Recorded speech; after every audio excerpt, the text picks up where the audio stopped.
The Holy Gospel according to Matthew. Glory to you, O Lord. Jesus was led by the Spirit into the wilderness to be tempted by the devil. He fasted 40 days and 40 nights, and afterwards he was famished. The tempter came and said to him, "If you are the Son of God, command these stones to become loaves of bread." But Jesus answered, "It is written, one does not live by bread alone, but by every word that comes from the mouth of God." Then the devil took him to the holy city and placed him on the pinnacle of the temple, saying to him, "If you are the Son of God, throw yourself down, for it is written, he will command his angels concerning you, and on their hands they will bear you up, so that you will not dash your foot against a stone." Jesus said to him, "Again, it is written, do not put the Lord your God to the test."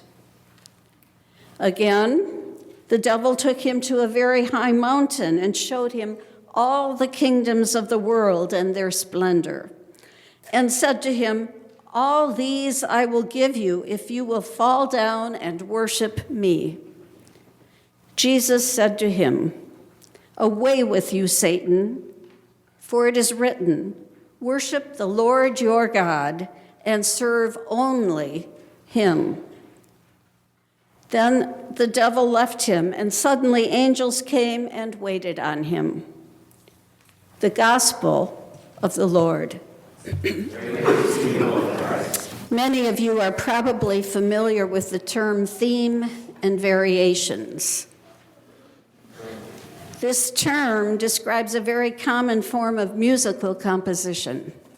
And when used, this compositional technique first presents a simple theme or idea, and then after it is initially stated, repeats that theme, but alters it and embellishes it. There can be multiple variations presented based on that simple theme, but each variation can always be traced back to the original presentation. Today's Old Testament reading from Genesis, as well as the Gospel reading from Matthew, present a form of theme and variations. You see, there are not really three temptations in our Gospel story today. There are three variations of the same basic theme. As from the beginning, the devil always tempts his victims to reach for, access, and attain power. As we look at our reading from Genesis, I want to first make clear that this ancient story was written to help explain why in God's creation there came to be sin and death. It is not a story to be interpreted as literal. The truth of this story goes much, much deeper. This ancient tale helps to communicate something about human nature, something about our alienation from God. And it serves to narrate aspects of human brokenness. It helps us understand more about the way we disobey God by eating all kinds of false foods. And it describes how we invite others to join us in our disobedience. So, from the beginning, we see evil in the form of a serpent, tempting victims to go for power, saying, "You will be like God."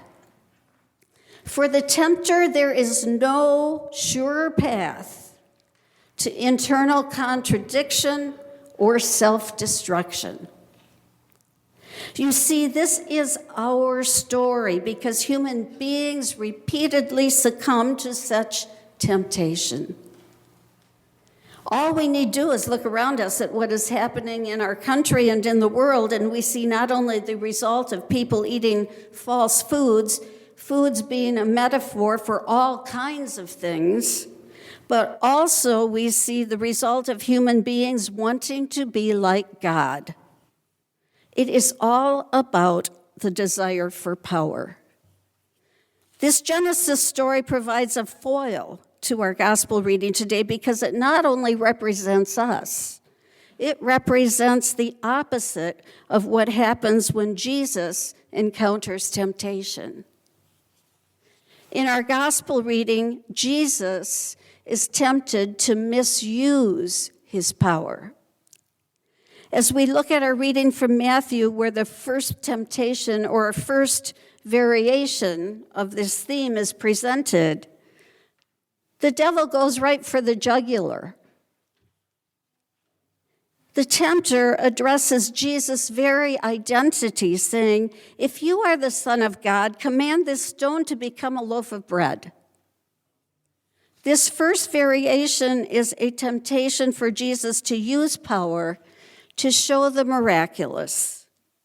You see, having just heard for the first time that he is God's Son, the tempter then calls that holy moment into question, saying, "If you are the Son of God." Lutheran pastor Nadia Bolz-Weber reminds us that God's first move is always to name us and claim us as God's own. But soon other people try to tell us who we are and to whom we belong. Nadia writes, "Capitalism, the weight loss industrial complex, our parents, kids at school, they all have a go at telling us who we are. But only God can do that. Everything else is temptation." Jesus responded in this moment of extreme vulnerability by quoting scripture saying, "One does not live by bread alone." In this first confrontation, the deceiver attempts to mislead Jesus into using his God-given power for himself, rather than trusting the Father to satisfy his need. Jesus refused. He will not misuse his power for personal material gain. In the second variation on this theme, the tempter takes the quest for power to yet another level. After leading Jesus to the holy city of Jerusalem and placing him on the pinnacle of the temple, the tempter again calls Jesus' identity into question, saying, "If you are the Son of God, throw yourself down." And then misusing scripture and taking it out of context, the tempter says, "For it is written in scripture, he will command his angels concerning you to protect you, and on their hands they will bear you up so that you will not dash your foot against a stone." Jesus is tempted to use his power to save himself from danger. This is a test of heroism and what kind of Messiah Jesus will be. Is he going to be the warrior king? The superhero who can leap from buildings in a single bound and be saved at the last instant because he is God's Son?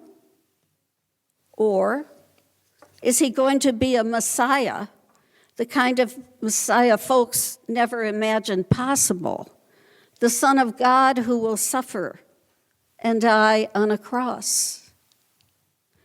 Jesus says, "Do not put the Lord your God to the test."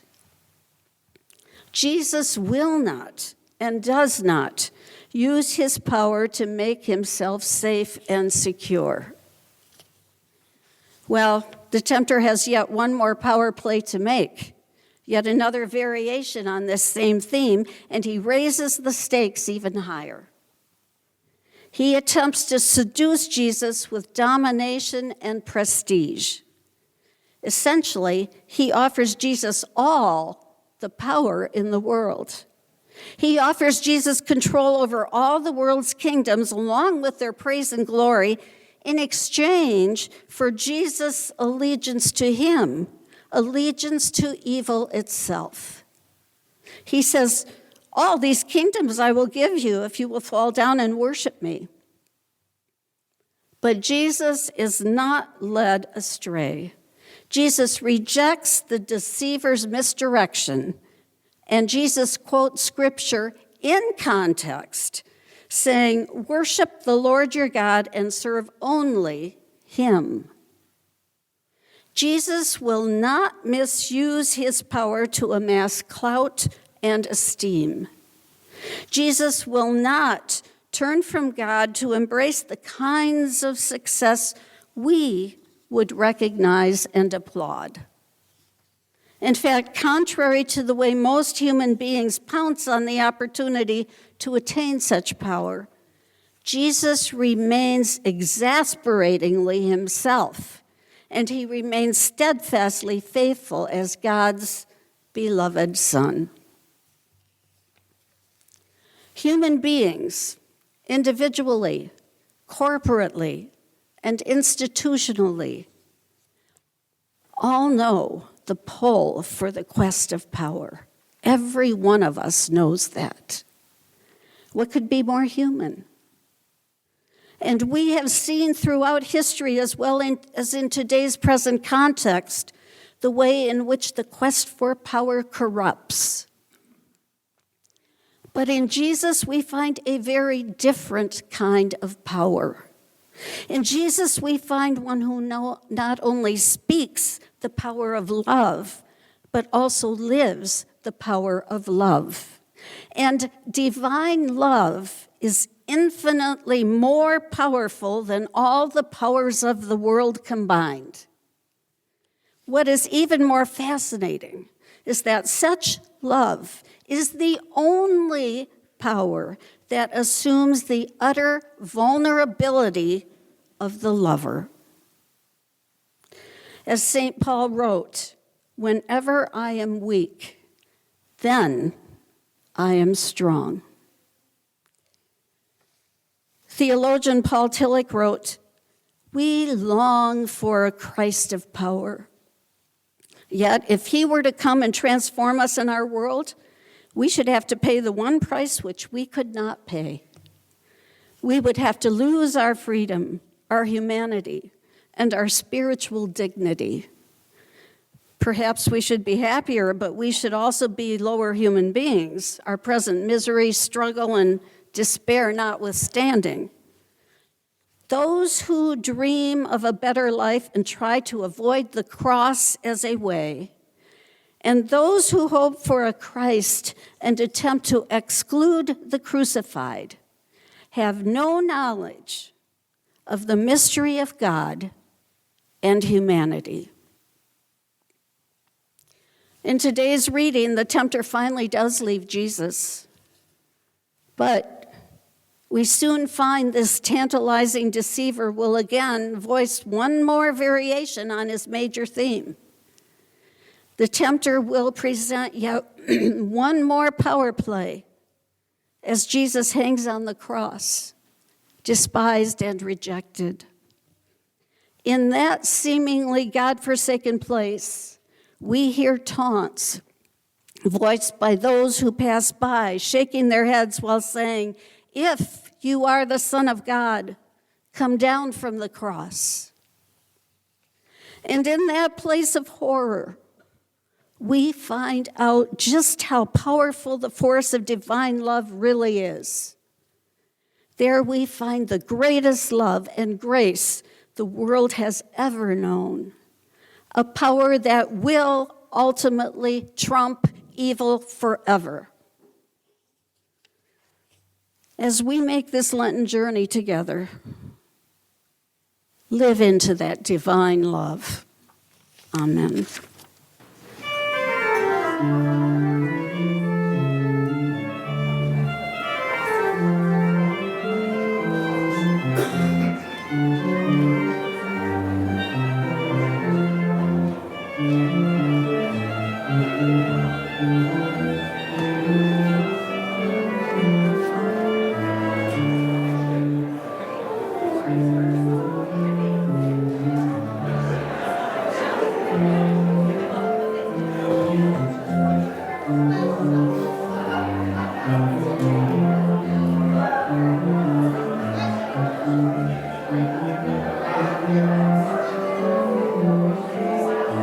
Lord.